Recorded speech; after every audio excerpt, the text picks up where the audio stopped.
Hi, Tom from Tom's Landscaping here. Today we're going to be running through how to use a reciprocal saw and the safe operating procedures of how to use the saw. Now, the reciprocal saw, while being a very effective and useful tool, is also considered one of the more dangerous tools. And so we're going to be running through how to use it correctly and efficiently today, so I know that you guys aren't going to cut off your fingers when you're at someone's house. The saw itself is pretty straightforward. You've got your trigger, safety pin, main gripping area for where the blade is inserted, and also your guard that protects the cutting from coming too far back. When it comes to turning the machine on, simply grab your battery, insert it through the bottom, like so, and make sure we push across the safety pin, and that allows us to use it. If we don't push across the safety pin and try and pull the trigger, it's not going to work. When we're inserting blades into the tool, make sure that the blade is returned to the box placed in your trailers at the end of every session or when you finish using the tool. That way we prevent against rust, and also you guys know where the blades are located every single time you go to get it.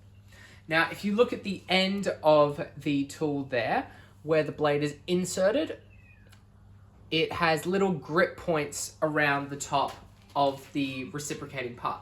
Simply grab this part, rotating it anti-clockwise, and insert your blade.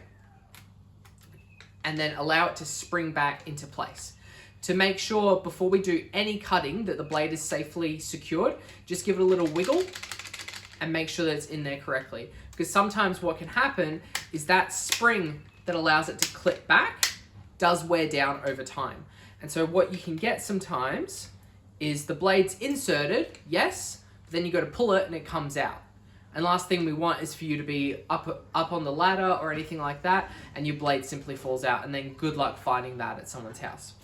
So we've got our tool, twisted it, blade's been inserted, and we're ready to go. Where there are two other buttons at the bottom of the reciprocal saw, you don't need to worry about those. They control the guard, whether it's able to be unlocked and moved, or kept in place and held together. For the most part, you guys shouldn't have to worry about locking the guard in place, so simply don't even worry about the buttons. Now, when it comes to cutting, we make sure that branches are inserted and placed up against the guard so that they're nice and firm against it, and then remembering that the blade is only able to cut from about here to here safely and efficiently. This end tip bit, because of the movement that it has, this isn't going to be a reliable area to cut. So remember, we only use the bit that's closest to the stock of the saw. Again, when we go up to cutting, we push across the safety and simply pull down on the trigger.